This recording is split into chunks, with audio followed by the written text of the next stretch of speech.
Hey everyone, I'm Tassinix, and welcome to Plotting and Scheming, covering Season 59, 5 vs 5 Grand Arena Championship, Week 2. I am joined by 3 out of 4 of my regular co-hosts. Dagger can't be with us today, but we do have TJ, Sasha Aisha, and Fatal. Gentlemen, it was a pretty good week. I mean, I had 2 legitimate rounds, won one, lost one, and then an Erodium. I do have an Erodium to start this week. So, yeah, I have 2 weeks of 2-1 under my belt. What say you, TJ? I feel like I'm your opposite, and I'm not even gonna take the credit because I technically don't deserve it. I went 0.5 and 2.5. I'm not taking the credit for the one because literally ships carried for me. So it was a shit week and pass. And thanks for asking, Dick.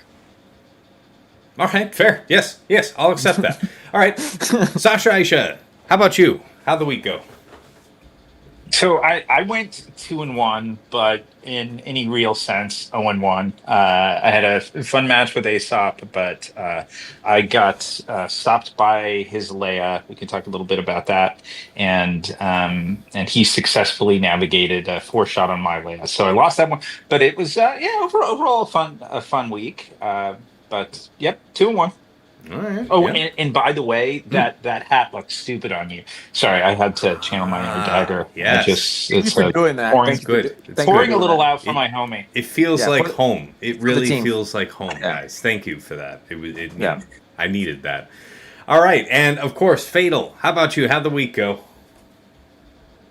1 and 2, but like, I don't know. It was just a weird week for me on just like a personal level, not really game related. It's like I fought against Canada Fed in the middle round, and like, you know, I had him on like a minus 100 banner line, but just I don't know.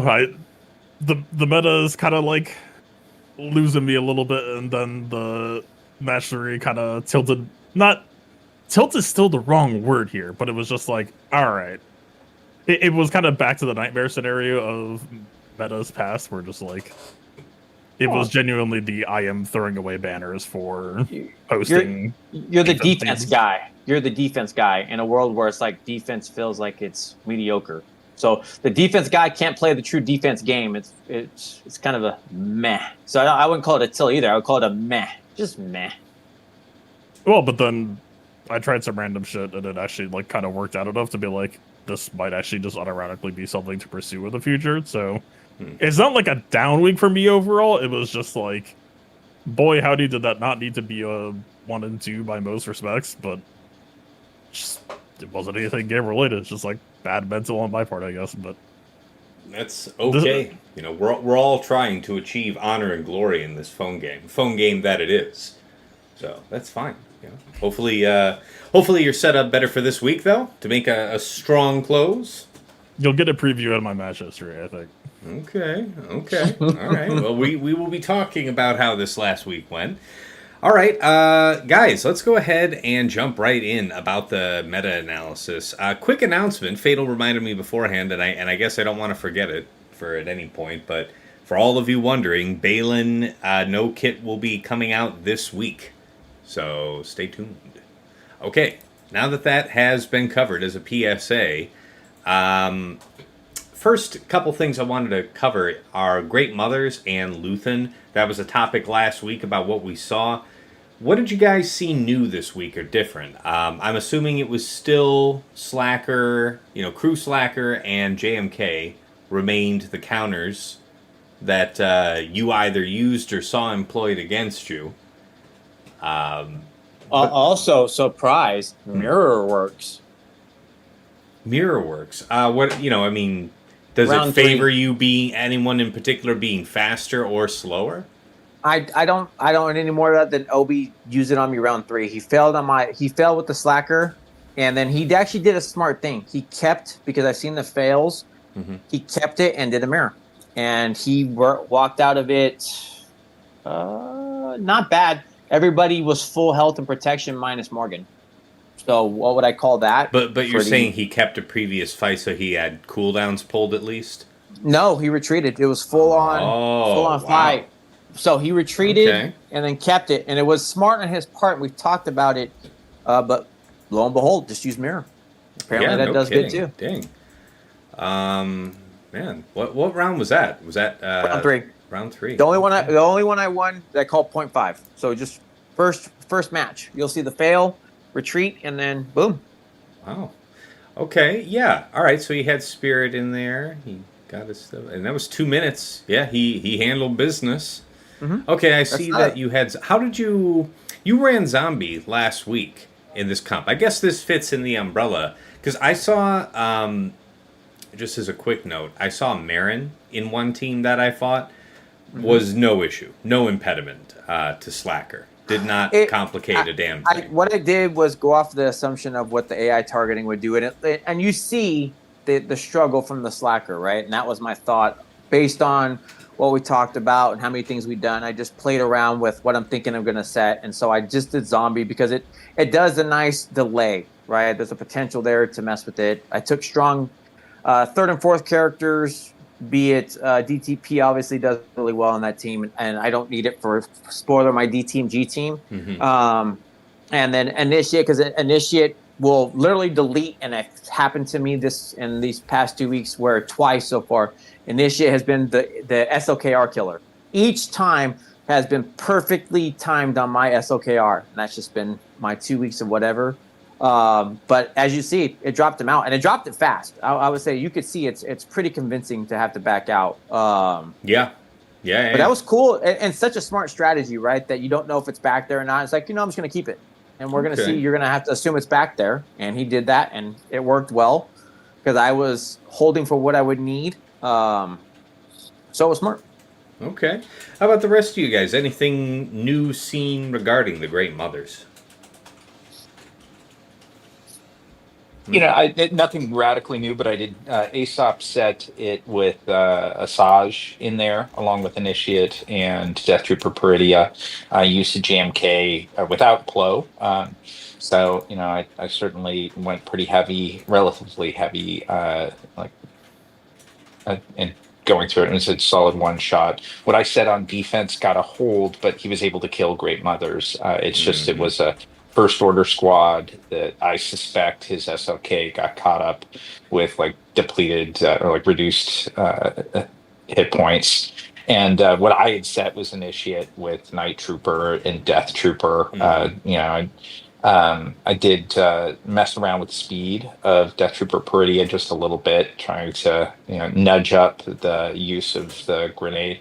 And I don't know if that's what worked, but something got it. But he was easy two-shot because it was without Great Mothers. I would like to submit for you my experience in round 3 versus Barator as what might have happened. This could happen to anybody, but here's what happened. I mean, it was careless, but it's on me. What happened is everything's going great. Great Mothers is about to die. I'm about to swipe for the killing blow on her, right? Now, there's no taunt impeding me from having her targeted. I have her targeted because I've been having her targeted the last couple of swipes. And instead of switching to Morgan, I kept it on her. Or to anybody else but her. But by keeping Great Mothers targeted, when I swiped, there was no follow-up basic. And that took me out of the turn meter loop just long enough for DTP to throw a grenade. So I think that's what happened to Aesop against you.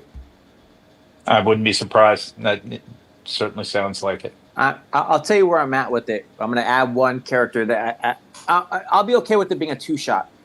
If it does, I told you about it week 1. I tried it again round 2 because, again, I've had bad luck 2 weeks, whatever you want to call it. Treya still gets me to the point where I'm down to the last character, and I still feel like I can get there.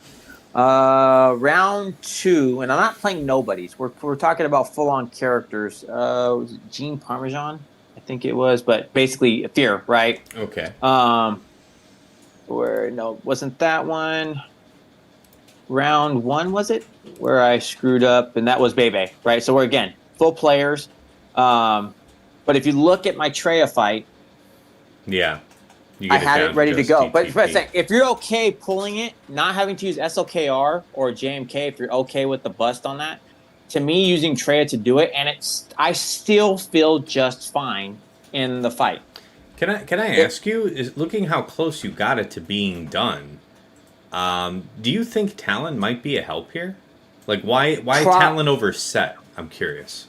It's you need to protect why your Set team. over Talon? You rather. have to protect your team. That is the whole reason that this works down to where it is. I could try Talon, but the problem is, they're picking you off. They're gonna go for Savage, and they're gonna knock down Savage. Savage is dead basically turn 1. Really? Okay.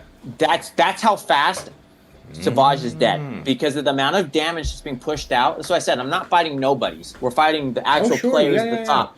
And so what happens is they're going to go for Savage. I've seen this happen almost every time Savage is there. They love Savage, and they will go for him over Set. But what you need is that backup to keep your Treya and your Nihilus alive. The first round, I had more characters, but I screwed up. This time I didn't screw up, but they were just picking my team off. And then eventually they did get to your Treya, because obviously AI priority. But by that point, you're so far in the fight, I already killed like 3 characters. So you think all 3 tanks you have here are necessary? I have never seen where I didn't need all 3 tanks. I need that ability because there's so much damage pummeling out that people are dying left and right, but that pisses Nihilus off. And again, that could be Kron dependent, but his speed gains it to where you need to get the insta-kill. And then I just started dropping them fast. Then they just start going away. And then you have the debuffs to keep your team back together.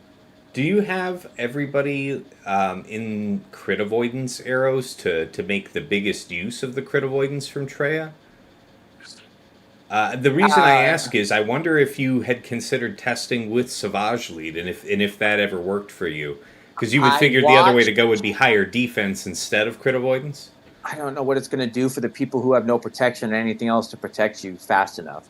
Okay. The amount of damage, and I'll have to record it because I'll probably try it again. Phil's going to talk about it, but it's like, for me, if I'm willing to give a 2-shot of using Treya on here, I felt better with Treya because you have to remember too, the other piece that's helping, they're doing out of turn attacks. They're doing their own damage to themselves as well, which helps us. I'm trying to think about this. You have Night Trooper attacking out of turn, and then Morgan that calls a mass assist. Where else are we seeing a bunch of attacking out of turn? That's where it's at. But if your blessed person will attack, there will usually be an assist that's followed behind it. Okay. I found it several times those are all helping because then you're also, what you're doing is you're plucking. And the other piece that comes into play, and it could be Savage is fine, but you're touching on those debuff characters to refill some of the health and protection you need. I gotcha. Okay. I think it's there. Okay. All right. Well, hey, appreciate you indulging me on that, guys. How about Luthen? Any inspiring uses? I'll go first. I had Saw on defense again early, and it got blown out later on. I saved Luthen for offense. Did Mon Mothma against Gungans, I want to say, and that was Mon Mothma, Luthen, Pow, Hoth Rebel Scout, Kyle Katarn. My Pow was the one that got stunned in their opener, so he never got a turn. Mon Mothma never got a turn, and Hoth Rebel Scout never got a turn. And that's a short way on how that one went. So I've heard other people have had decent experience against it. And then, yes, for all the people in week 1 that were saving their Mon Mothma Luthen and found that they could take down the tank Leia, this support Leia composition has emerged, and it looks like this is your defense. No, this is you attacking Bebe's defense. Interesting. And I'm going to tell you something. I'm going to tell you something in this, and I did want to comment on it, but please look at my comp on the Luthen with the POW setup, and I'm going to say where this helps, but also can hurt you. Mm-hmm. Kyle with the gain here and the speed actually helped me a lot. And I was silly, and it could have been a clean 2-shot. I had everybody dead but Leia. And so if you look at 157, at 156, everybody was dead. And then I could have kept the fight and just had a Leia left. Like, I had it cleaned up. There were clocks cleaned everywhere. But because I didn't keep, she got the heal. One person died, everybody came back. That was my fight. So 156, everybody's dead but Leia. 157, I'm dead, had to back out. Yep. So I think there was legs to it, but to me, the Kyle helps because of the fact of the additional TM gain that you're giving, the damage that he brings in with the team itself. all of it felt really necessary, and each piece of the puzzle there also helped. Yeah, I mean, I would assume that, particularly attacking against this attacker Kron. So we know that this Mon Mothma team really struggles against the support Leia, but against this attacker Leia, the I would challenge would ask be to you have why. enough. Well, I'm If saying, I have, well, hold if on, I have let me finish the prepped, thought. I'm good. saying, like, if you have enough defense on this Kron, I feel like I would rather drop Krex like I see you have and pick up Hoth Rebel Scouts so you have a better chance at your turn meter loop, Nope. right? And I'm going to counter you and say, why would I ever want to do that when if I can get out in front, Krex can help control your fight. I really feel like every piece of that puzzle was in that team. Krex, remember, he's getting the 80 speed. He's doing all, or was it 90 speed? I know, no Fate don't know, but it's like the additional speed that he's getting plus AoE days, plus the ability to stop and stun. The pieces of it, I really felt like each piece was essential. Where I would want to use the Hot Throw Scout is true, but Kyle also gains additional speed and damage bumps. And if you assist on it too, it helps as well. So it can actually keep your team loop intact. Interesting. All right. All right. So I've got one other Luthen use that I tried that was fun. I knew it was a tall order, but I brought Mon Mothma Luthen against Aesop's JMK Cat with gas in it as well. So it was JMK Cat, GK, gas, and Snips. And I knew it was a tall order, but I had sort of the entire selection of Rebel fighters there. And and he had an attacker cron on it. I had Pow with a Pow cron Luthen, Kyle Katarn, and for my fifth, I actually went with K2. And the reason I did that is because I had a tank revive cron, and the big risk I felt in taking that squad against a JMK squad, because I'm pretty confident against most JMK squads. It's just that's a lot of DPS that he has with gas there, and if you lose two right out of the gate, they're going to their damage will outpace your health regeneration and your ability to revive. So I wanted I wanted Cat to leap K2, and then K2 comes back automatically without having to use Mothma's revive. I got through JMK once, so it kind of went as I was expecting. I got through JMK once. I could not get through JMK a second time. Before they took out Kyle Katarn. So K2SO went down twice, and I lost Kyle Katarn. And at that point, I was just being outpaced with damage. But I would say if it wasn't for gas, it had a shot. It had a real shot. And it was, if nothing else, I'd consider moral victory because I had fun trying it. So, yeah, that's what I did. Okay. Well, that's interesting.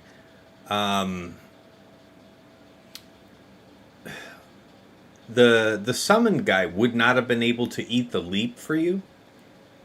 Like you brought back the K2 for the soak of that. This is Mon Mothma, so he doesn't he's not targeted. Okay, and got it. K2SO, That's a saw thing. Yeah. Okay.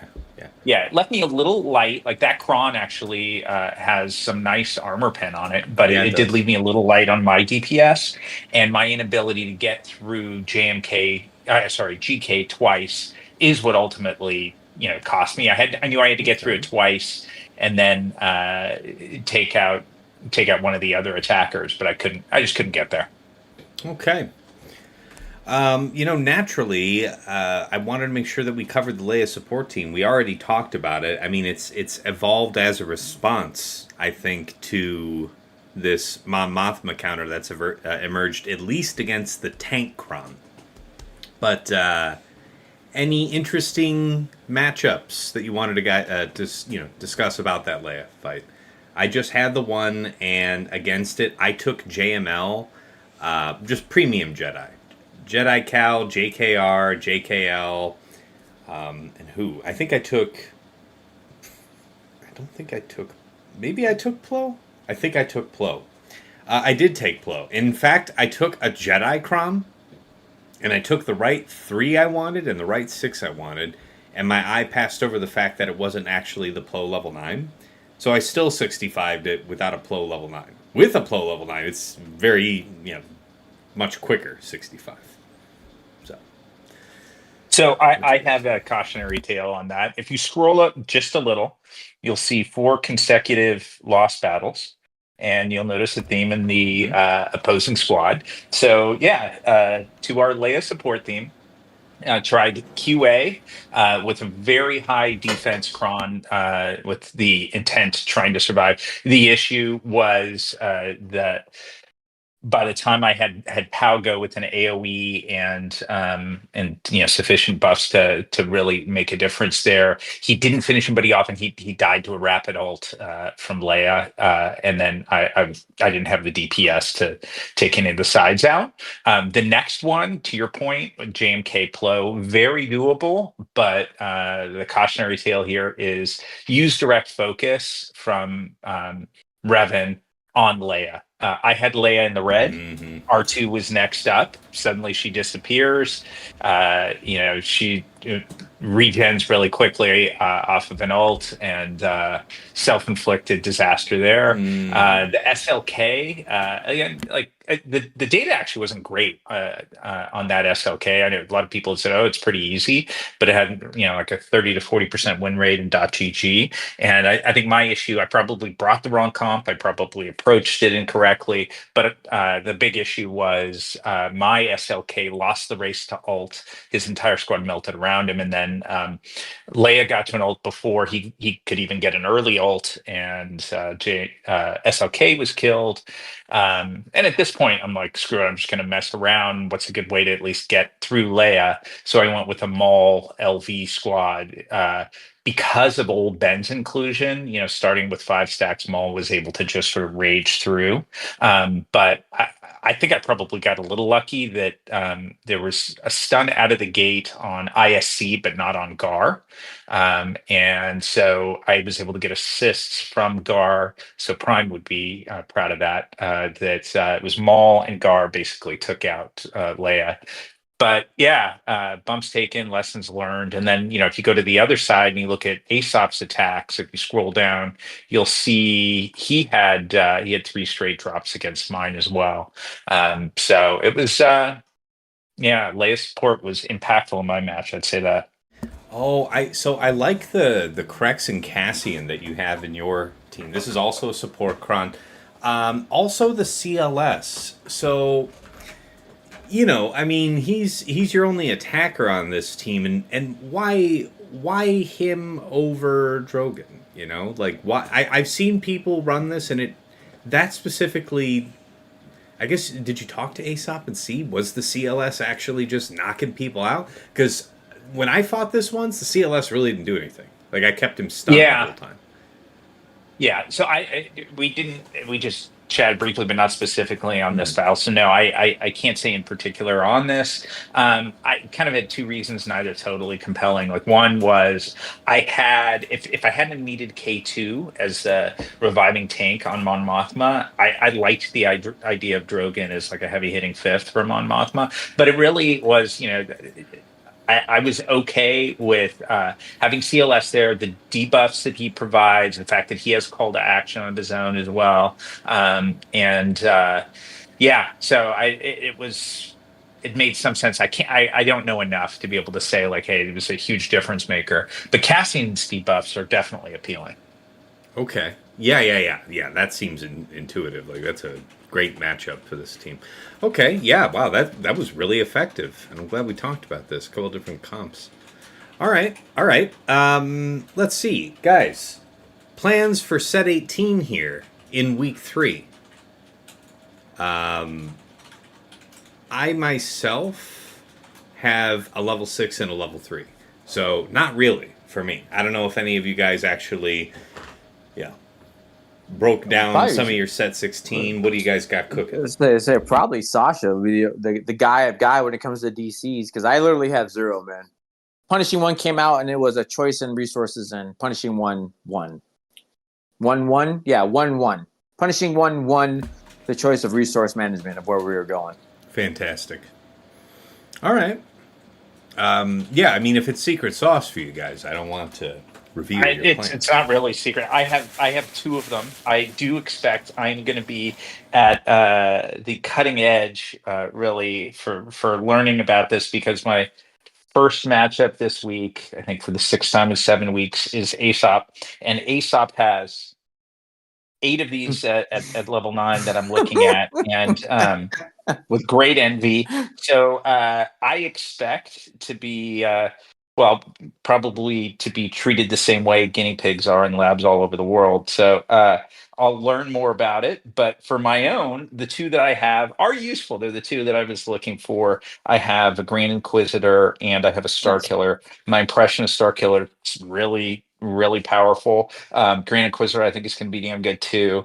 And as much as anything for me, it like frees up what would have been like an attacker or support use Datacron by myself. So like, yeah, it's just nice to have. I am those were really the only 2 that I had targeted. There are other nice to have.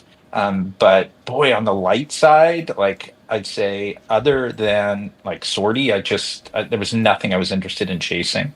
And that's a pretty accurate read of the situation. I know you guys get notified in my patron channel when we post it, but the me and Aesop did put out the set 18 Datacron guide, and yeah, my patrons have already had it for a couple days. It'll come out on public a little later here this week, but yeah, basically light side is bum. Like you have Sortie, and there may be some creative applications for Sortie, but unless like it's kind of weird, right? Because you're thinking, oh man, as jacked up as Karth is in the Old Republic faction, which by the way, Old Republic is the only light side faction on set 18. Yep. So Really? yes, yes, Such. it is the only faction. Mercenaries Yeah. exclusively dark. Oh So my if you get a God. mercenary, don't go back and try and re-roll a 3 Right. hoping that you get a light side. I know we're not doing a DC thing, but it almost honestly feels like, and I'm glad you're saying that because I would have been pissed re-rolling, obviously, because You gotta resources watch are my light. video. But I haven't even started. I don't even have a level 3 dick when it comes to the Datacron, so I will watch it when the time comes. And I would say also, Sasha, you should go watch it for selfish reasons because you're facing the guy who's in the video, so you get to hear what his thoughts. His bed's already made. He's already locked in for the week. It is what it is now. He still gets to know, right? It's like, Fair this enough, is what fair you- enough. So it's like you get to hear from the horse's mouth. But here's the other piece, right? Is we've talked about it before. The dark side is so cool, but is it going to be the set of fuck the level 3? All I care about is mercenary. And that's the only thing because everybody's got the mercenary tag. Does that turn into something that becomes what it'll have to be? We've seen it before. We had Ufu at one point. Well, you have and it was both like, here now. So you have 2 winners in but this that's set. what- 2 but big That's what I'm winners. saying. Yeah. That's what I'm saying. And I'm not taking it away. Go watch Tessa's video. I'm going to do the same when the time comes. But will this set become we don't care what the level 3 is because now mercenary is the ultra who's got it or what it's going to be. Same thing for like UFO, right? It's like, well, if this is dark side, it's like, well, I don't care about the level 3 now because the level 6 is so strong. And I know we're going to discover all that, but it's like, that's the application that comes to mind. We've had it happen before where, yes, everything was based on dark side for UFO or whatever, but Seer made good on it, right? Or these other UFO characters made good on it who are light side. Like you put Cat with the Ray team, and this is your UFO team, and this is what this is going to do. So it's just those questions like that. I think 3s are going to be more fun, but that's that's my question is how it will look, right? Will mercenary and UFO, like we don't care about which side it's on, we just care about that these mercenary characters are getting a good bump by having it.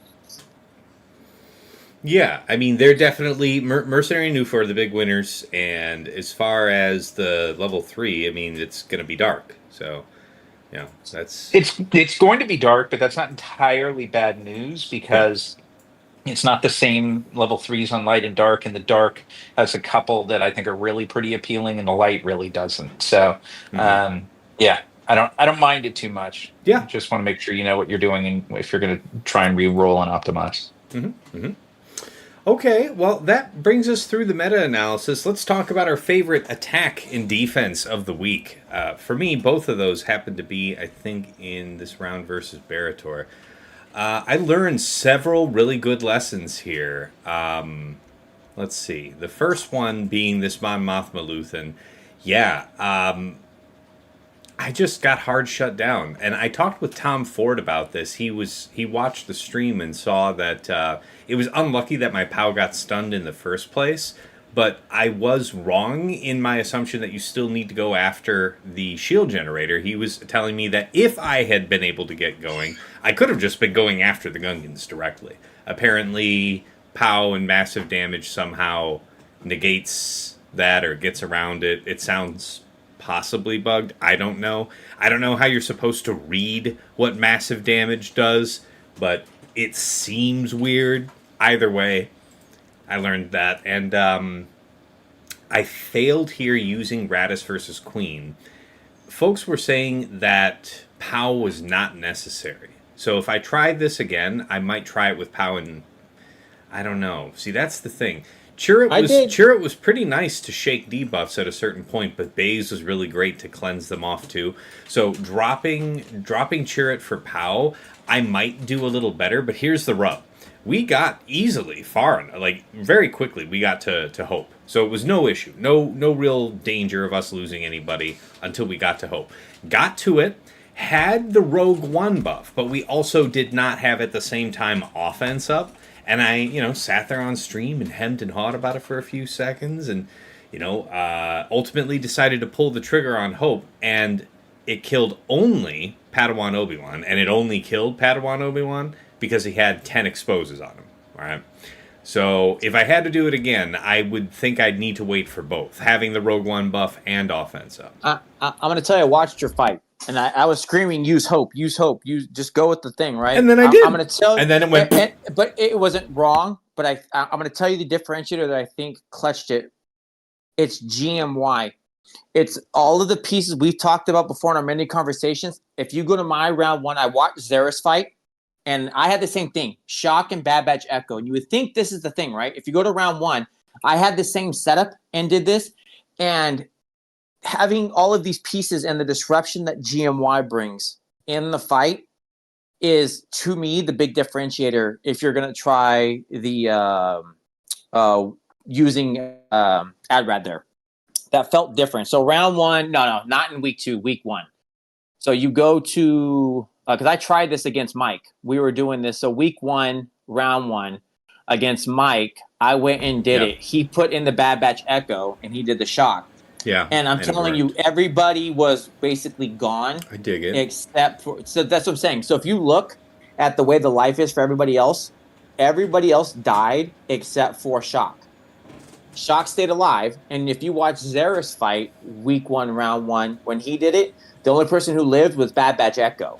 Now, I watched your fight, and I watched GMY in there, and the disruption that GMY brings, stopping your shit, is to me what really felt like the difference maker. Yeah. The product I'm saying, stack. What he did there, messing with your fight, is what really stopped you from having the same effect that I had. Because I took the same exact team, no problem with Bad Batch Echo there. It goes through like butter, and it plays just fine. I watched yours. Okay. You did it just fine. You got to it quick, which is what you want to be at. But GMY disrupting your team, putting on the foresight, stopping the things for you to do stuff. It's like all of these things that you don't want to happen happened. Okay. I don't call that a bad time. I call that character the difference maker to say it stopped what you're wanting to do with the AdRad. Mm-hmm. Okay. Yeah. All right. No, I appreciate that. That's a good underscoring. So that was good stuff on attack. I mean, and then on defense, I did get this hold with this Leia support, and interestingly, Barator has definitely not been setting Jabba most this season. He's not liking seeing people taking it down with Afra and whatnot. So he's been flexing it on offense against a variety of things, and he thought this was the best application. I'm glad to see that not only did he not try something like Mon Mothma, but Jabba also failed, so I enjoyed seeing that. TJ, how about you? What you got? I absolutely hated my week, man. My favorite defense, and it's not to sad fault to them, like it's my 0.5 Executor. Executor's the only reason I won my round 3, so I'll call my defense that. Everything else was shit. It all just fell apart like it was supposed to. Okay, defensively it was just that one fleet win, but what about... that was it. Nothing interesting you want to cite on attack? I'll tell you. You know what I'll tell you that was cool? That Obi said to me, and I hadn't seen it, and I tried. So if you go to his defense, and what I wanted to try, I was going to try the AdRad. I wanted to see, because it felt so good going against the support setup. He set Plo. He set in the what team? tanks at Sorry, in his round 3, Queen. Queen Amidala. Yeah, So on okay. the Queen team, he decided to set Plo. And You mean no, Echo? that's go to his defense, my attack. Oh, well, yeah. And That's it's where like, I I'm was. calling this out as what you said, a favorite defense. It's Yeah, like, so yeah. everybody sets, and we've seen it before, the top ETH, right? Mm-hmm. He decided to set the Plo team with the 2 tanks. And I'll tell you what, this shit is, you talked about stop stealing my TM. You want to talk about a team being so frustrating? It was, look at who's alive and who's dead, right? Plo, so the damage is out. I could not get around these 3. They were pissing me off so bad. They stole my shit. They locked my ad red down. I could not play the game. It was just, so it was cool to see something different than just the Plo with the JMK. That was awesome. Okay. The other one yeah, that really fucked me up was Cat on Ray. So I took it and I took the assumption. So again, this was my week of just hard lessons learned. He took Cat on Ray, and the amount of damage that was coming off of this team, and just lambasting, just character to character. Yeah. I actually really like this because if you see your opponents prone to using Jedi, I would think that most people would be trying to execute Nest first. And it's like, yeah, well, good luck with that. No, you have to do Cat. Right. You have to stop the damage because the damage is being dispersed to the team. And so here's the other piece. He takes Chewie in there, so nobody is getting stunned for shit. So that's the other piece. That is, I was trying to stun anything and everything. So if you look, I'm taking to try to stun. Nothing's happening. Nobody's doing anything. They're all just standing there, and they just picking apart my team. And if this you composition with Chewbacca in there, right? That's Chewbacca. Yeah. So that means Nest is immune to stun. Everybody was sitting there. So so I had to take JML because I'm like, all right, I'm just going to take Seer because I'm not paying attention. So I'm like, this feels strong enough.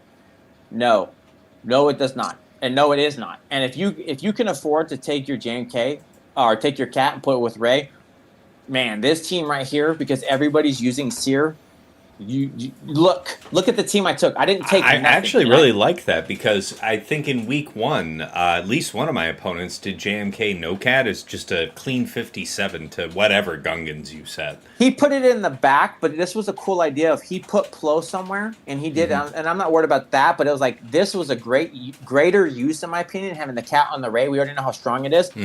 With that super nest, holy shit, man. So if they're using Seer, that was a cool trick that he did for me. And then also the Queen. These were cool comps that he set on me, where it's like, let me try this, and that shit don't work. And then that was set up against JML, also super scary because just nobody could get stunned. So you are literally, be careful. Attack, the only one I like, and I'll keep saying it, is if I see you and you set Jabba, I'm taking DTMG. This is my favorite fun counter. Out of all this bullshit, this has been the most fun I've had, and I don't care the cron you set on me. Set tank, set support. Yeah, you'll start. No, you won't. No, you can set all of your greatest hits. I feel like I'm the DTMG of Fatal when it comes to his sisters, right? And you can't. It's like, bring me your Jabba. This is the same thing I feel with Gideon. People are like, it doesn't work no more. Man, this is so much fun. I even screwed up and took Dark because we talked about it before. The key 4 characters that I have on there feel like they're key. The Night Trooper, it actually really is essential, in my opinion, on this team for how it lines up for your turn order and what he does to help with the damage output. The fact that he gets to go again, the fact that he gets to see things, it all helps. All of these things come together very fast because it's just killing the pieces around you. Like I said, I took Dark by mistake, and you think, oh no, then you're probably going to lose it. I mean, look, on my round 3 against Obi, he set the support setup.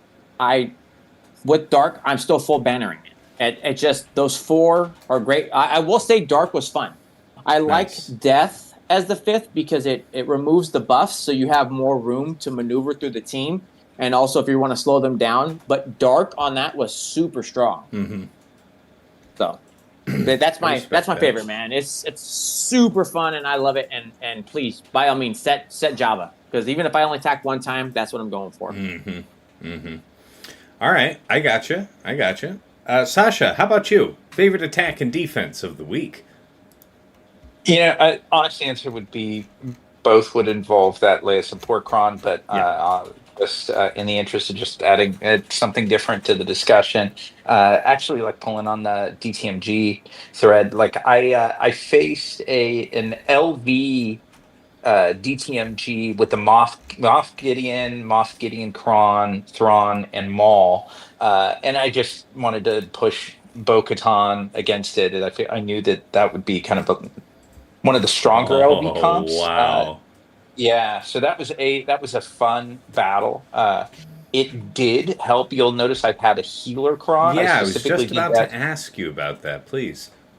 Yeah, I find that IG-12 gets hard targeted fairly often, and it Hmm. was the case. And IG-12 was the first of my characters to die and came back. So it was that cron sort of the benefit of LV. I got lucky that LV was not in ult at that point to prevent a revive. But when Grogu died, he came back, and that bought me just enough time to whittle down the rest of the squad. But like.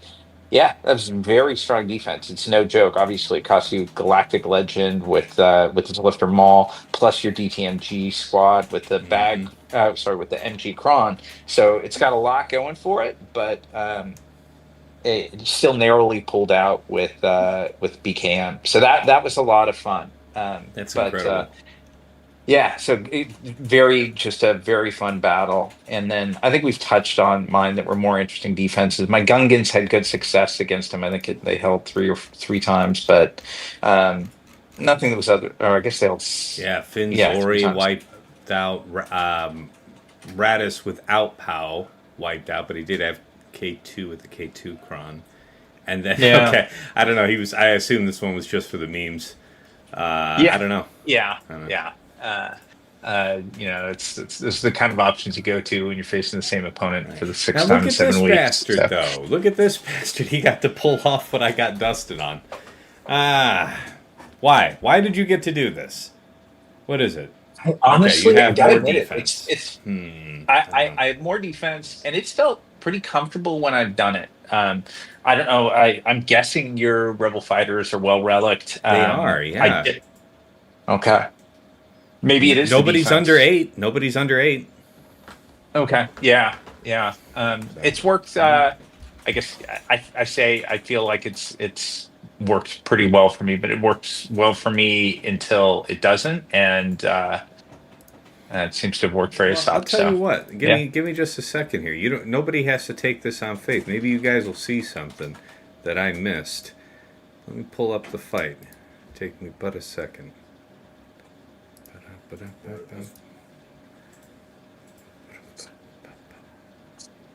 Pain, Mama. There it is. Okay. Dragging We're this not on looking at that. screen. Oh, you got it. Thank you. Yeah. Yeah. All right. You see now? Yep. All right.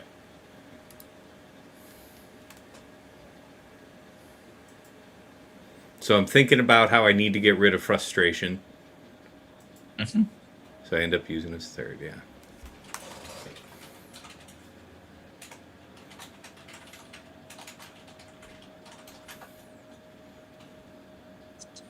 Okay.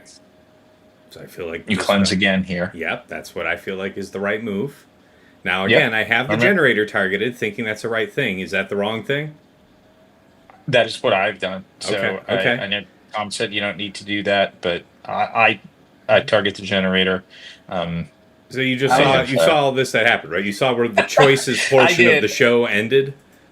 Yeah, yeah. I would remember say watching the it's stream. it's interesting to see because it almost reads like what you would do with what's his name, right? Because that's saying not needing to be targeted. We saw the same thing when we had the old Gideon, right? Old Gideon wouldn't have to target the generator, and people were dying with the massive damage. So that does track with what Tom is saying. Yeah, Because we were but seeing here's this Sasha thing- saying that he wasn't even following that, and I'm saying you saw me get like two But turns, it's Sasha, and that's the end.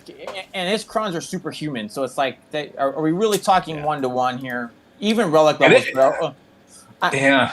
So I there's just got to comment. I just got to comment. It's like we talk about all the time with relic levels and all of that, and I'm not talking about modding. There's no Mhm. questioning your modding task. but DCs are a level of modding, and I guarantee you, not being a dick. No, I hear you. I had to try. His Datacron is not your Datacron. So therefore, when you say Sasha got it to work, it's like the other things we've seen with Sasha that have done, where it's like, well, it's probably not the same. But I do like the caller, and I think this is for everybody out there, and this is also good to know. Tom saying don't need to do it, and I'm just commenting the observation that makes sense, because when Gideon was Super Gideon, he wouldn't have to target the generator, and people were still dying when we were able to do Gideon by himself. So it's true, seeing that the massive damage can still work. So that's just kind of like an observation from both perspectives, and it kind of is fun to see. All right, fair. Okay, Sasha, we got you covered then? Yeah. That's all right. Let's hear from Fatal. Fatal, I'm imagining that you've been just wrestling kittens in the background. You've been kind of quiet, so I'm just assuming that you've been unburying yourself from a pile of kittens. I've been here listening. I don't find support Leia. I don't think Set 18's all that good, so I'm just kind of, I'm here. I'm chilling. Just chilling. Okay. All right, well, hey, what do you got to say about your week? So. What do you got to say about attack and defense of the week? Defense, I mean, there were defensive results, but I don't know. I mean, I guess maybe Saw. Like, I think Saw got holds all 3 rounds and, like, bloodbath one person pretty badly. Against Canada, he took CLS. You keep hearing people say, don't set Saw because CLS will just eat it up. So I don't know if... I don't know. I've never tried it myself. I have to assume there's some technique to it. I've gotten 2 holds. So, yeah, please keep using CLS. I wish you would. Somebody rolled up in there with Treya next. Wow. Yeah. All right. What's funny is I use CLS on it, right? And I'll be one of the people saying it, but I would also say one of the pieces that's going to be what's going to matter is Fatal's Saw would not be the normal Saw. So I just want to comment again, because I'm using it against real people. I actually played, it was Michael or somebody else. So it was a legit team, but that doesn't mean it was Fatal's team. So we had to keep going back to the comment of, it's like, yeah, it always works. It's like, well... Can you share your insights behind why you have Jin set in this team, Fatal? Would you like to see Jin being in this team? I have, well, not a link handy, but I can make it handy real fucking quick. No. Am I not looking at your defense? Yeah, this is your defense end of last week. You had it here. I'm saying I can literally show you. Oh, you want to show? Oh, please, let's see it. Yes. Oh, yes. Canada would love to send me a video clip of a fight where Jin... And I mean, again, this is the thing that I always talk about with theory crafting, is like, there is so much shit in this game. Jin is not that good of an addition to the team, but I think Jin is a character who, despite not being that good, is like JTR, where the moment that you look down on her, I mean, it turns out when you look down on something, your face is kind of pointing down. It makes it easier to uppercut you. Okay, well, here, let me restart the clip. All right, here we go. I mean, if you want to talk through anything, but yeah, we'll hear. I don't really particularly have all that much to say, but just watch the flow of the fight. Watch the flow of the fight and see if you get caught by surprise. Okay, so the strategy is to brap him down and AoE him out once he goes under stealth. Okay. All right, so they're trying to get after your Saw. You get debuffed. You shake him off him. You don't get the follow-up from the dazed Chewie. Okay.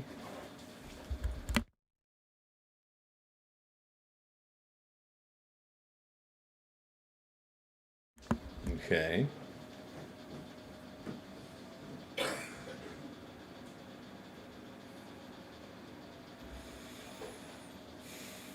Did she basic him? Did Jin basic? Technically, the moment has not come yet. If I'm... Yeah, okay, yeah. I mean, it's already situation grim.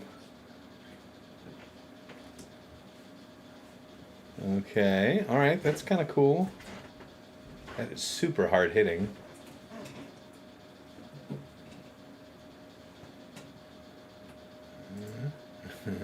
Okay.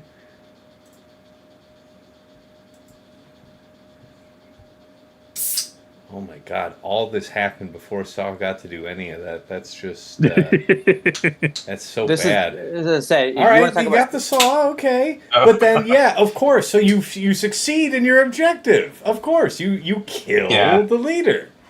No, Jin's because purpose. she's gonna bring it right back. But wait, there's more. Exactly. Yeah, Jin's realization is there. We hit him with the Billy Mays. Yep. All right, I can already tell you. I already see where the fail is because doing the fight, I can already call out the point. The minute you have not got, you have to have the Saw down. It's like when I've done the fight and see where this point of success.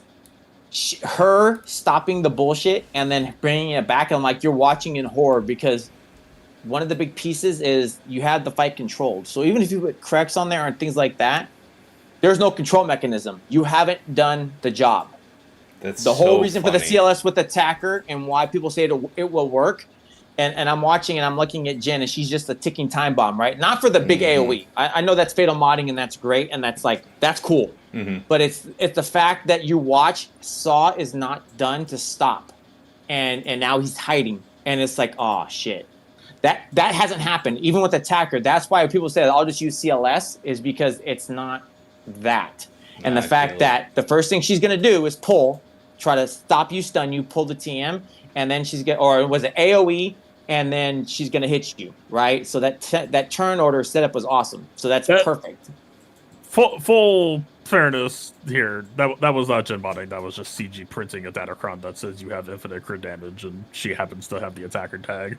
No, the whole point of that big turn, it wasn't the characters dying, it was the reset button of you killed the character, but no you fucking didn't. She's JTR, but then one of your buttons for some reason is also a turn swap and not swap, but it's a turn pass and also a team revive, or not team revive, but a single revive. Right. Right, but it's like it's just enough, and then for some reason she gives. Well, there's not that many Rogue One in this comp, but like she gives Rogue One buff immunity as well, which is like slightly in conversation with support crons. That it's like, I don't know. I'm not out here saying like rah rah rah. It's Jin, but like, well, she's a character who doesn't matter until she does. Seeing that it's already the scuttlebutt on the street that it can be beaten with CLS, and in fact, both of your opponents last week did attempt it, and in fact did fail. I think you've got something there. That's nice. I like it also. I like her turn order. Her turn steps are awesome as well. Her AI is simple in what it does, which is awesome. So I don't want to cut you off, Sacha, but it's like her steps are and shit. No, I do. Yeah, I mean, it's what you want on defense. You want to inject randomization and variability, right? Like it's like in the old school days when I used to.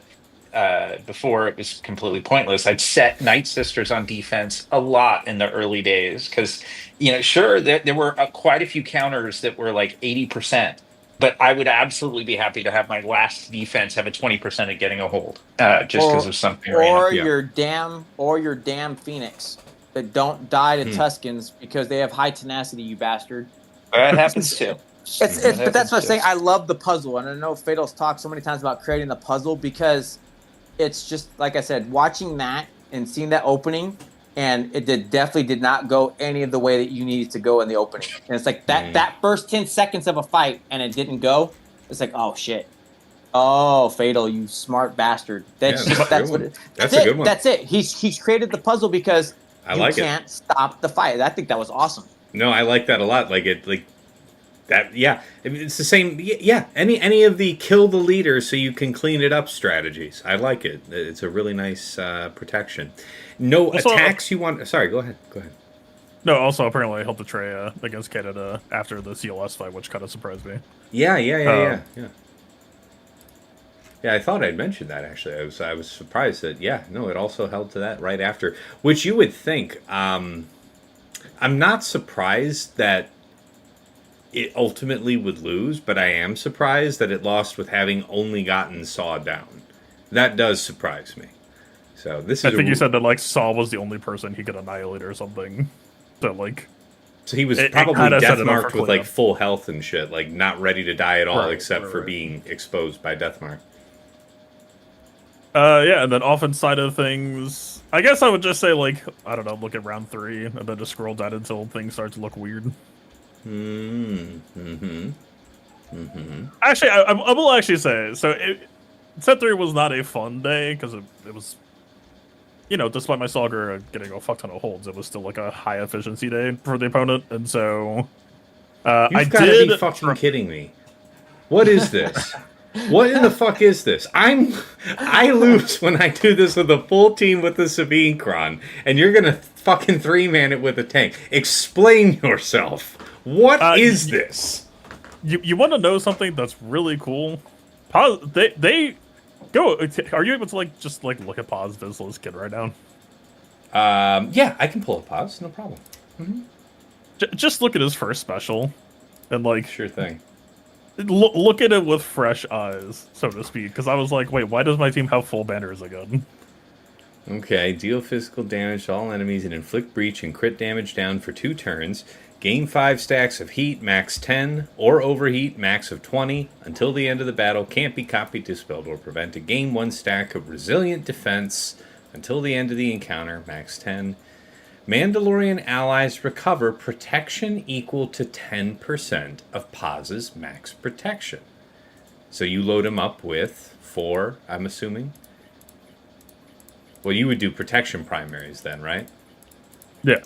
Yeah. Oh, that's to be extremely clear, this was not on purpose. I was like, why am I regenerating protection? No, that's cool. I still, obviously going with BKM's lead, you're mostly thinking that health would be the way to go, but wow. But this, I think, is one of the best basic abilities in the game. Yeah. Not non-ultimate or any of that stuff, but you give your team protection regen. You taunt. You gain 50% turn meter. You give your team 2 turns of critical immunity. You remove the enemy team's turn meter. You daze the enemy team. You give the enemy team speed down. You give the enemy team crit damage down. It's like, what is happening here? Wow. Yeah, just the do everything button. And so, yeah, I don't know. I don't really have any one fight so much as to say, I kind of threw up my hands and said, nah, even though my defense has done fairly well this season, I don't think defense is good. I think it's more so just... Yeah. Some traps are effective and some opponents made some mistakes, but the moment that I fought an opponent who was no, I'm just going to hold enough, I can just kind of steamroll over you. And then... Yeah, the Zori fight, the second fight on the round 3. It was again, it was an efficiency day. This fight was actually technically cool. But it was also just the fight that is immediately well, today's over, so fuck it. I'll just do whatever now. This was a Zori fight where it wasn't a cat nest, but it was just a nest with light side buffs in it. Enough to just even though I brought 374% defense, I had lost my Resistance Hero Fin and my OG Fin, pretty much before Zori got to play the video game.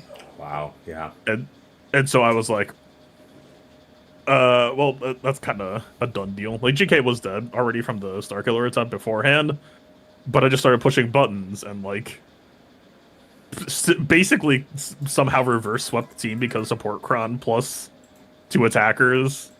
And I mean, Rose is alive, and Rose is all that matters in that team, despite what anyone who has opinions will tell you. No, Rose is the core. You can lose both Fins. I could lose Hero Poe, and as long as that tenacity up keeps chugging, the train will keep going. And that's really just her basic, right? Isn't it? Yep. Yeah. When I play Rose, I pretty much never use her other buttons unless it's a very strategic, okay, well, I need to not hit you but remove your TM. Or you're in damage immunity, I can't damage you anyway, so I'm just going to go for a stun on you to let you out of lock. Nah, dude, the rest of the time, it was alright, shit, I got to deal with Nest. And then Poe hits her for 300k. I'm oh, I guess I just win now. Why they're all already below lock somehow, despite this being a 3v5. So this wasn't even technically a 3v5, but I think this put me in the mindset that it was just I'm just gonna start trying weird shit, and it didn't all go well. I did the 3 men with I see Cal. this. But that was cheeky of you. well, I don't know if I don't know what it was. I accidentally put weapon tech on Bastila, and so immediately was like fuck. I basically just lost because of not being able to revive block the dark side tank revive. But then also this weird moment of like, wait, but Bastila is feeding support Kron, so actually technically it's not bad right now. My Cal's damage is ramping. I kind of want her to stay alive. But the situation being what it is, she was never going to stay alive for that long, so it was like, oh, this sucks. Wait, there's a glimpse of this kind of working. No, it's not gonna last. But like, it was support Kron Basila was actually almost something there, despite the team having high crit avoid. It was like, I don't know, that could maybe probably never be something, but almost was. All right. But yeah, I don't know. I'm kind of just I don't know what I'm going to be doing, but I took off every defense team, and I wouldn't say that I'm an efficiency player, but I mean, we have a few. I mean, you're an efficiency. I don't know if it's fair to say, but you have been playing efficiency. You have been known. I have been doing as I have needed to do. Yeah, if I had it my way, I would enjoy setting more interesting defenses. But like there's certain players where they are always playing efficiency, and if you are not well practiced in fighting them in kind. When the meta doesn't favor actual defense holding, then you just straight up lose to that. And I mean, I had to practice it more, but it is not what I prefer. Yes, but you're right. I've been getting a lot of 63 plus banner full clears lately. Yes. So here's my question to the room. Then is I kind of just assumed that like efficiency was a Sol Deb thing that like you do whatever value counters and then you just overkill with GLs on non-GLs or whatever. Like this whole kind of risky business of like I don't think death defying is the right word, but like you saw like the Bo-Katan 3v5 against Gungans and that made you say the fuck. Is like how explored is this area? Because I was looking at Insight and I was looking at Undermans and it actually didn't seem all that populated. That kind of surprised me. So like I don't know. This might be something that I try to mess around with. I know somebody like one is Treya versus Saw. One is Afra against Finn. These are not like, and the other one's like Bo-Katan against Gungan. So like these are already established core counters that normally I would roll my eyes at when I'm running on stream. But like I don't know, can I artificially inject risk under the promise of pretense of banners and then try to optimize to undersize while still being healthy? Is like, I don't know. Is this like a direction for the future to acknowledge that defense, despite it largely working, shouldn't be working, and so this could just be a thing to explore to keep 5v5 fun? Yeah, I think Finn. I think Afra versus Finn could probably continue to be done undermanned. The BKM. So I'm seeing all of these Gungans are Relic 7, and I'm assuming you're fighting them that and stronger. Yeah, it's not an even matchup. Yeah, I was gonna say, I wonder if you could get away without at least like just regular Bo-Katan in there for the restoration. Still maybe 4-man it, but like, I don't know if you can get away with 3 against all Relic 9 Gungans, 300+% defense Kron kind of a thing. So to be clear, my question is not specific to these fights, it's just big picture. Yeah. I think there's value in looking for undermans. Yeah, of course. Yeah. Yeah, I'm happy to dive in, and it kind of actually strikes like a little bit of a nostalgic chord for me, Fatal. Like when I think back a year and a half, 2 years ago, when it felt like it was a more robust competitive landscape, when we would go through certain phases. I do recall periods of like, where we just really kind of lacked defensive viability, and you would see certain players start to sort of flow creative juices into those undermans. And actually, this will probably be relatable to you, but like just in like there are certain players who you just really kind of come to respect their play style and their creativity is sort of is manifested in that play style. Segamaro and his creative defenses, for one, right? Like there are folks that do that. I remember during certain efficiency periods, like for example, Michael is a player, that's always been competitive in GAC and then very strong. I remember points when it was a fairly efficient meta, and I remember him being somewhat on the cutting edge of undermining stuff. There was a period when Kabuki, when he would lean in, when Partik as well, before he transitioned his account. I do remember periods of that where some of the creativity was coming out on Underman, but it was at points when like it was sort of more progressive and just sort of universally accepted that, hey, we are just in this efficiency meta. I think towards the end of a season, particularly like the week 3 in the season where we are now, where things are solved, I think it's a great idea to just start to lean into that. And if there is, going into next season, less and less defensive viability, I think you're at a competitive advantage finding more and more of that. But like certainly even at the end of a season, like where we are right now. So I do remember it historically from some folks.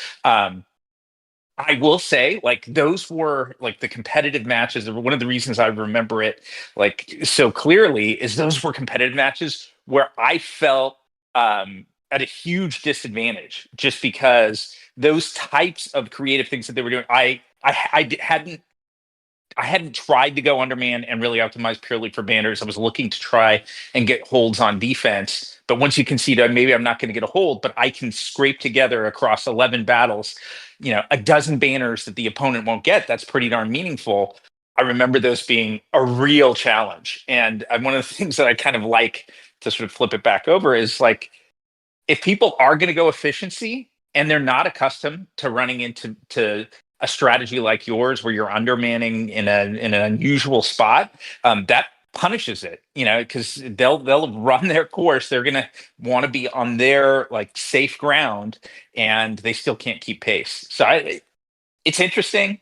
That's my recollection of it, though. I don't expect to be good at it, is kind of the thing.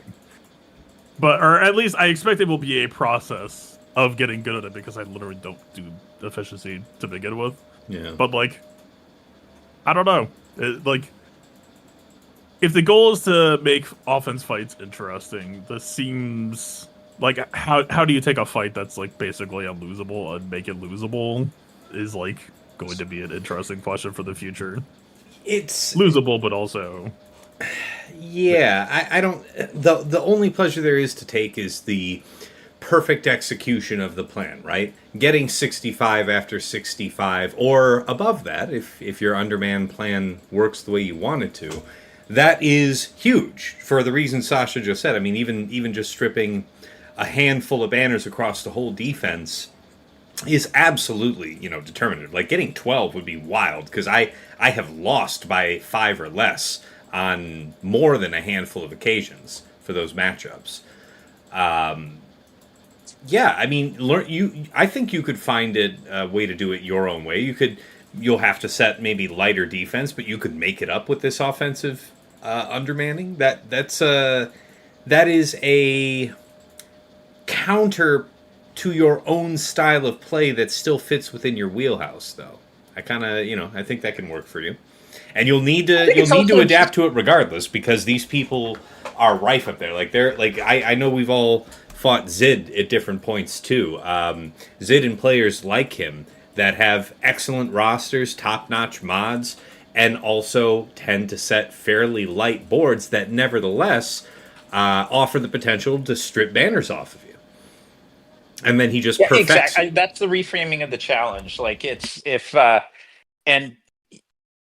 only have to go as far as you might want, but if you were to limit what resources you have available on defense so that you can ensure that you can take on an efficiency approach, I suspect you're going to be more aggressive and leaning out further than anybody else will on that front. But yeah, it's like if you're going to embrace an efficiency match, then the only thing that I found tough about that when I decided at certain points to try and fight efficiency with efficiency is I'm not wired that way. Maybe my sort of executional side wasn't as strong, and my vulnerability to the temptation of taking some risk, it's not what it used to be. So that's the other challenge. But that's if you're playing to win. If you're playing to have fun, dude, then there's nothing to sweat. Yeah. I mean, there will always be there was always going to be some part of it that's playing to win. So that I don't know. It's weird times for me in the game when that doesn't jive with also playing to win, or like playing to have fun is like different from playing to win. But I mean, it was kind of fun of just like, if there's novelty here, I think that does a lot for me. Of like, how weird can we make this shit? Is like I could do a lot with that. I think, or like I get a lot out of that. So, yeah, it's just a different. You can think of it just as a way to grow your own playbook, if you'll excuse the expression, because you have such a well-worn way that you like to approach the game, and it's successful for you. But it is vulnerable to this thing that is increasingly common the higher back up you're climbing, and finding your way of how you want to deal with that is going to be essential for you to stick up there, because you're going to get hit by the squish. You're going to be under constant pressure to feel like you're getting pushed out of the top 100 because of just the squish plus the erodiums at the end of every season. So you're really going to hate where your gut is going to be like what Sasha's saying, where it's like, I want to take an experiment. And you see me do it on stream here just this week. Like, I really want to do this because I haven't done it, and I hear it works. I see data that it works. It feels like it's not risky, and if it works, the upside for the rest of my clear is huge, and then it fails. And it's like, okay, well, I happen to have been fighting an opponent that already had like a couple drops on my wall, so I had some latitude there. But again, you're talking about people that might not drop even 10 banners on your whole defense. You just sunk your own ship there, trying something that looked justified. So that is going to be the balance, because you're willing to gamble on your theory crafting ahead of any data, and I feel like I'm going at it in a safer position, going off of data, and then still getting piped. You know what I'm saying?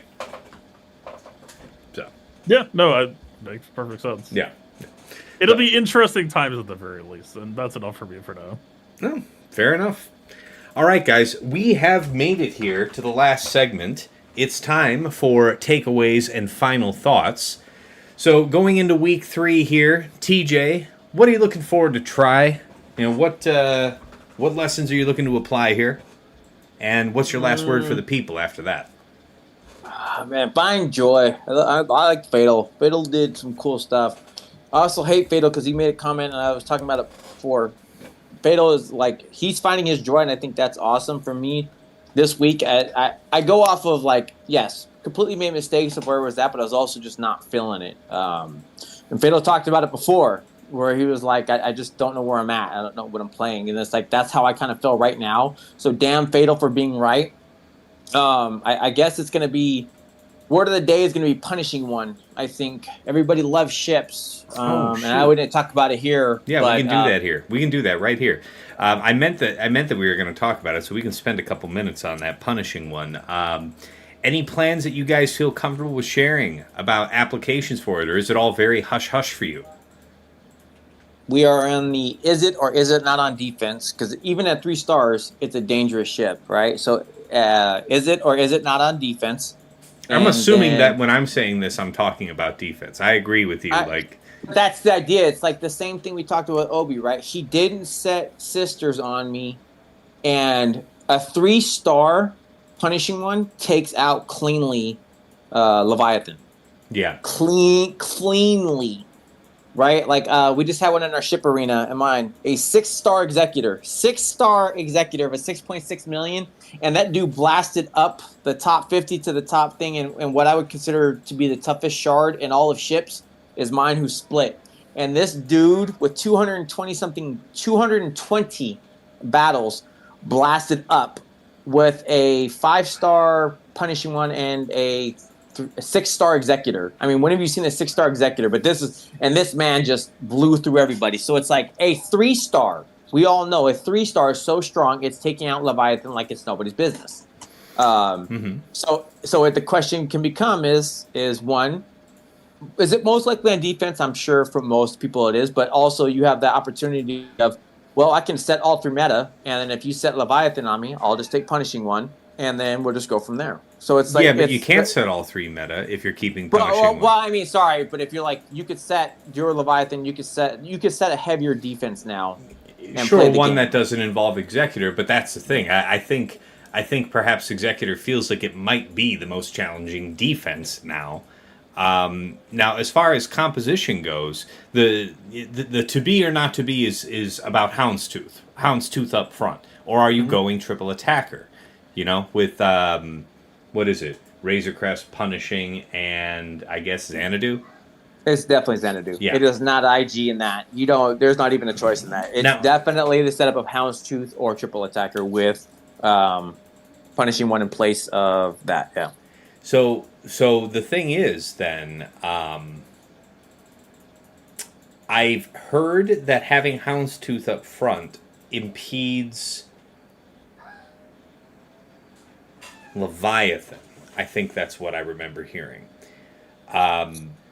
I don't really have a lot to say about it because what I've been doing just in Fleet Arena, is just the triple attacker I mentioned. I haven't experimented with the reinforcement order, but Boba seems to be consistently getting called out ahead of Houndstooth, which I don't know. I don't know how I feel about that. I feel like it's potentially really strong because your contract can pop off super fast. I'm talking I forget. I think it's the contract popping off that lets Boba drop the mine, right? Not the locked debuffs. I think it's the contract completing from Razor Crest.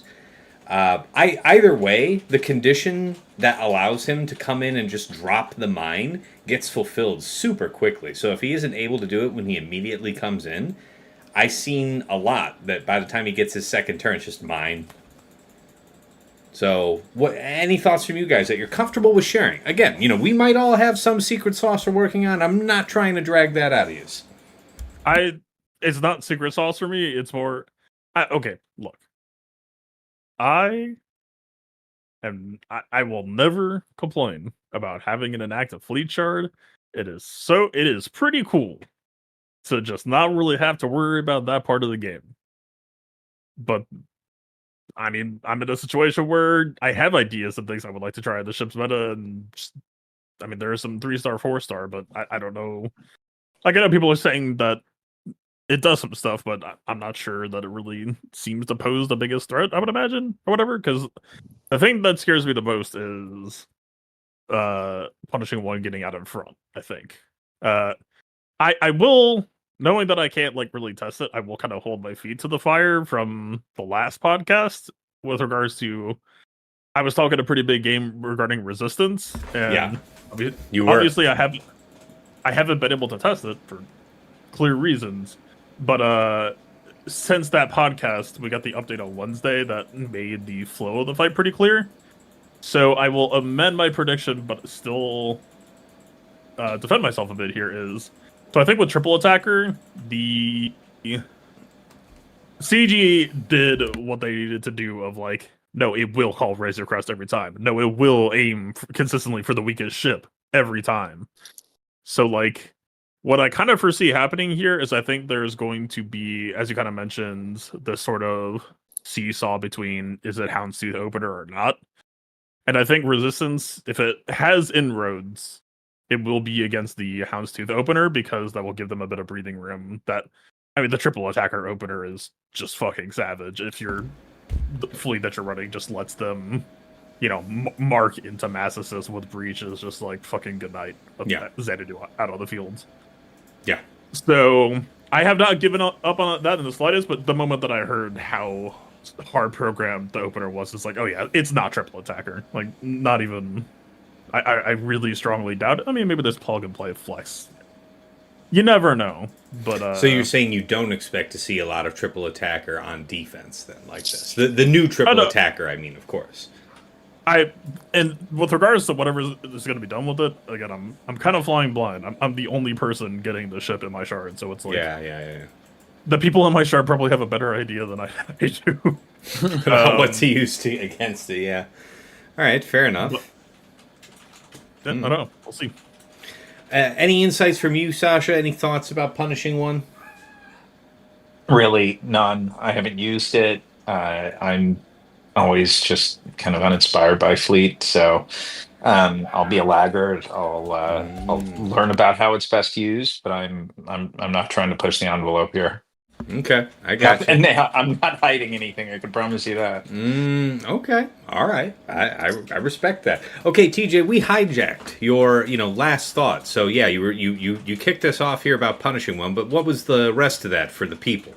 It'll be just how you intend to use it. Like obviously, the higher ups with the 6 to 7 star. Like, I almost was. I kept contemplating: do I just go ahead and spend and get it to 7? I'm like, I'll have it tomorrow, or wherever the closeout of the thing. But I'm like, I'm not. I'm not going to do it. I just normally there'd be a piece of it, but you could best believe my Dengars were like 9, 6 modded to the whim. So it's full on speed, but everybody hates ships because ships are, like I said, they're the differentiator. They will literally make or break you. And as much as we can datacron everything, the one thing that can still catch you is ships. And ships will literally win and lose everything, which is why my resources went there. So punishing one, how it's going to be used, the way it's going to be used, like you called it. Is it the triple attacker setup? Is it the one with Houndstooth? What does it stop? How does it stop? And like you're saying, it's because even like my chart is active. Like if we go look at my top 50, I've got them up and down, and people, and it's still doing things. So it's like it's not got one way or another that's holding, but it's moving very quick throughout the top. And my chart is stupid active, unfortunately. So how we set it and what we'll see on it, I think it's going to be the what makes or breaks a lot of people's wins. Okay, all right. Well, thank you for that, Sasha. How about you, sir? What are you looking forward to doing here in week 3? And your last thoughts for the people? I'd say probably top of mind for me, and I don't know that it's necessarily looking forward to, but yeah, there's some curiosity for just learning about the new Datacron set. As I mentioned, I think Aesop has a good selection of those. I expect to see a lot of them on D. I think that's going to be some fun learning. So that's kind of where my eyes are, and then related to that. As I'm getting up to speed on that Datacron set, mentioned it before, Ship, but just really pretty underwhelmed with the light side selection from this Datacron set. So I'm I'm glad, and it actually is going to make me revisit a little bit of set 17, just make sure I feel like I have sufficient light side options to cover me when 16 is gone. Just because I'm that underwhelmed. So that's kind of where I am. But and excited generally still for the game. Like with Balin coming, I think Balin's just a super cool character. So I'm eagerly awaiting that too. Dig that. Yes. It should be exciting next week. We're all looking forward to that. All right, Fatal. How about you, sir? You sounds like you've got juicy things in the works, but what lessons are you looking to apply? Schemes to try? Final thought for the people. I don't really have a plan going into next week for myself. I did a bunch of remodding, but none of it was like really I would call a scheme. A lot of it was just like I'm going to throw. A lot of it was just like, okay, let me finally mod my Darth Revan for crit chance. Jesus Christ, it's been long enough. For all I know, maybe Attacker Crown's not even that optimal. I just enjoy it, or it was really solid feeling in 3v3 that you could just like perma lock down Gideon and then enter 2 weeks of 5v5 where I just kept running it, but my DR just kept not critting. It was like, that's that's not ideal. I don't really recommend that experience, but I just Fair. kept doing it anyway. Mm-hmm. I don't know. I guess all I would really say is, I think for the majority of players, as much as I bitch and moan about defense, like to be extremely clear, I went through 6 matches, and 5 of those matches had like pretty solid defensive results that like the majority of the time, I like defense will be viable against most players. It's just it's all just been clouded for me by like this entire season. It's like when you think you have a vermin or rodent or something in your house, but you just never saw it. And then it took exactly 1 match of like confirming my suspicions to be like motherfucker and just like ripping everything out. That like one match doesn't necessarily meet as representative. It's more so just knowing that the problem is there. It's like I can't really abide just like sitting here and hoping it doesn't happen again. Mhm. Like traps and all the stuff I was doing this season on defense, it got pretty good results most of the time. That like it's probably still fine to do, but just I don't know. It definitely feels like we're headed back towards set 14 era. That is just like the wind's blowing that way. Just, I'm opening sales and yeah. And that seems to be the thing. Like I agree with everybody else here that set 18 seems muted compared to our expectations, especially with the outgoing set 16 and then set 15 before it was also a pretty hearty set in terms of the amount of power that it added onto the board.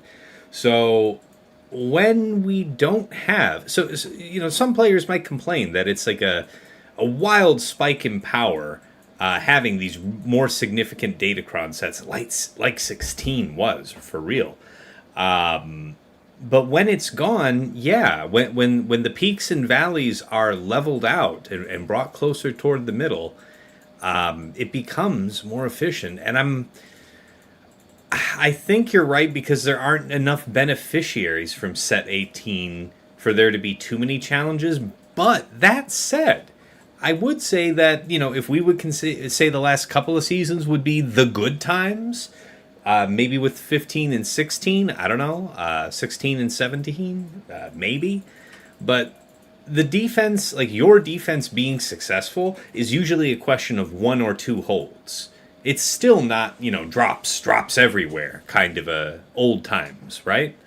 So, yeah, it does feel like it. I'm thinking you're right. I'm hoping you're wrong, kind of a thing. Anyway, sorry, you were saying. No, it's just I guess all I would really say is the majority of players aren't going to be putting up that level of precision. That like, yeah, don't let my bitching money get you down if it's something you still enjoy or want to pursue. It's just. Yeah, I don't know. And I will say, like, I will go to bat for set 18 that I do think, right, when you de-escalate the power level, I think the crowd that does the de-escalating will always get a large amount of criticism, but I think it's also amplified by the fact that this is perhaps not deliberately a Triple Crown era, and so this is kind of like, you know, ooh, this shouldn't happen. You know, what crazy things can I do with this Triple Crown era? And it's like, no, you're just going to use set 16 mostly, probably. Right. It's like, that is still not really something that I would say is like at fault of the new Crown or like even that big of a deal or a bad thing. It's just like, it's amplifying the feeling of going through a de-escalation even more, that it's like, you know, creating some disappointment for people or something that it's just like, I get where they're coming from, but I still don't really see it as like, you know, grr, I can't believe that they de-escalated. It's just like, yeah, this period is always going to feel this way. And it's really more just a question of, I mean, I guess I would just say it's questions of like, how's Balin and his Kron going to sit? How's Great Mother is going to sit once 16 goes, that the SLK casino goes away. You know.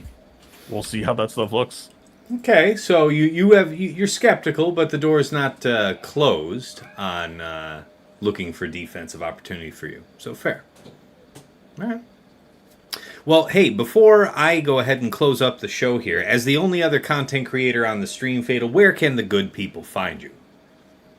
Twitch.tv/PlaybookTV, and I am going to mention YouTube despite... Do not expect to see anything this week or next, but what I will say is I have been spending a large volume of time on the channel. If it was ever going to be happening, I'm not going to say soon, but I'm doing a lot of shit in that respect. Almost to the detriment of, I'm sitting here saying like, yeah, man, I'm going to switch up my offense style. And the translation is, I haven't worked on this shit at all because all of my time spent with the game is more towards content creation right now. But okay. The thing that I'm going to hold my feet to the fire for once is I'm finally getting to the stuff that I had always wanted to do when I made the channel. And it's beginning to look like I'm going to be able to make a lot of it. So, okay, so you figured out your DaVinci Resolve stuff and all that you wanted to do for your workflows and all that. More than that. Like OG channel stuff. Oh, that, okay. Okay. Looking Yeah, forward to it. I won't push you for a promise date, but look for it in X number of months, kind of thing. Or what are we looking at? I think I really don't want to promise anything past this point, but I don't. From the progress that I'm making and the speed that I'm making, I mean, production shit will always run into issues, but like the yellow brick road is out right now, and so I just need to keep chasing the leads and working on techniques and stuff. But Okay. I'm very fucking happy with that side of the game, and again, like I'm a little not like I'm not even remotely doomy, but I'm like, defense, my defense sucks and blah blah blah. I'm actually like kind of enjoying this period of the game, and wherever the de-escalation lands, like you mentioned, 16 is the big bad. 15, I think we have already kind of forgotten our fathers a bit here. That had some villains. It did. I guess that's kind of why it's like, is the de-escalation period maybe going to be less interesting for me personally? Sure.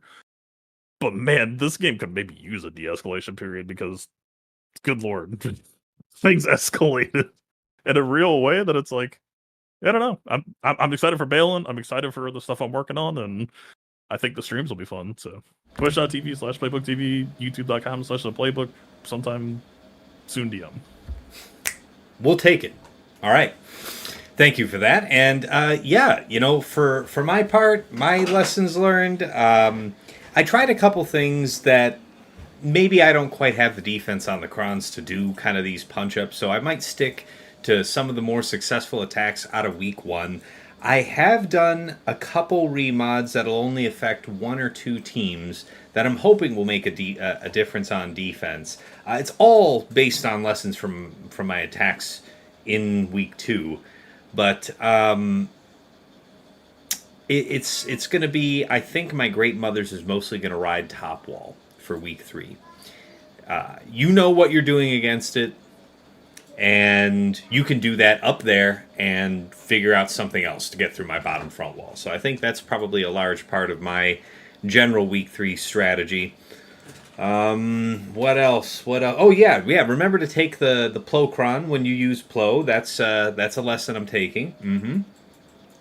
And final thought is enjoy. This is the last hurrah set 16. Hate it or love it, it's only here for another week. You're in TW right now, so you're enjoying these both at the same time for the last time. And otherwise, check out my channel here in the next couple days for the release on Datacron Set 18 and start making ready for Conquest next week to start for that.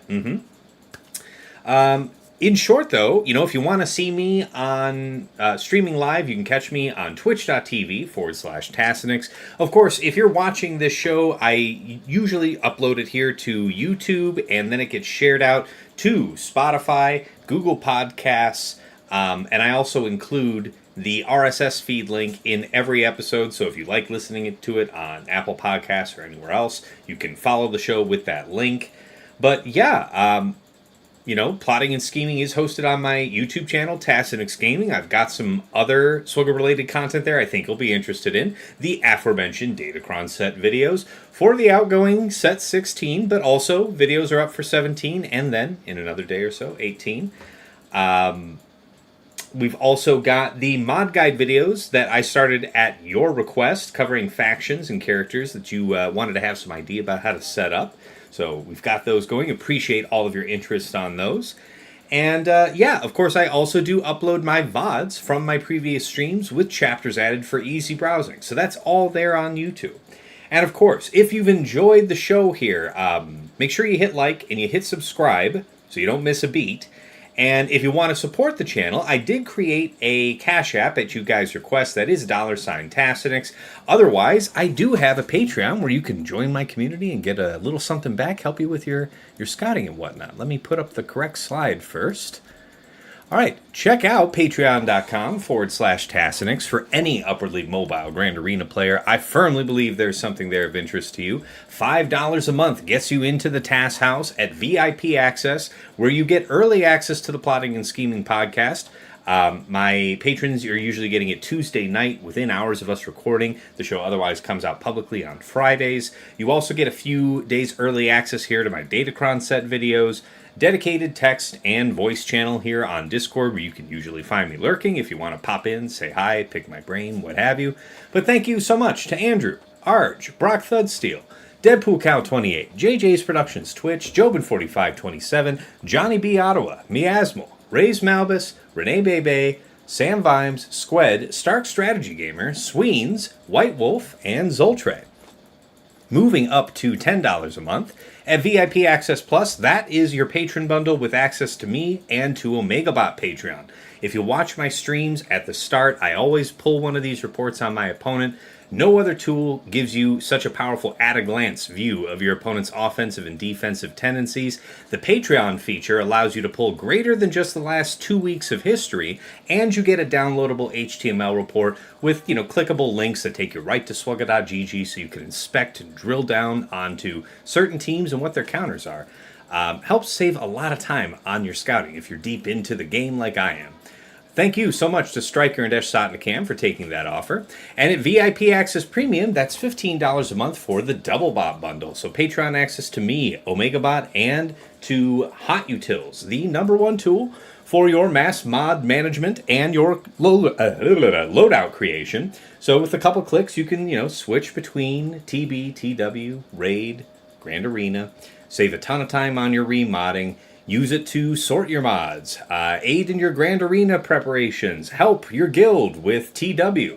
So many functions in that. Thank you so much to Duckstab, Funky, Ibanek, General Milan, Sir Boss, Quig, and Wilco. And at the top of the list in Jester's Club Elite, the one, the only Nomad's Reaper. This man pops into stream from time to time and goes crazy, dropping hundreds of subs and thousands of biddies. Extraordinarily generous support over the years. Thank you so much, sir. And of course, last but never least, our special thanks. Let's get that slide up. First to Yoda Force, one of my original supporters way back in the day. He bought me the mic I'm speaking to you on right now, and even though he's long since quit the game, we wish him well from the other side. To Mrs. T, my wife, working steadily in the background to keep my daughter from destroying different parts of the home while I am trying to be halfway decent at the phone game. And of course, to my co-hosts here on Plotting and Scheming, Dagger, TJ, Sasha Aisha, and Fatal.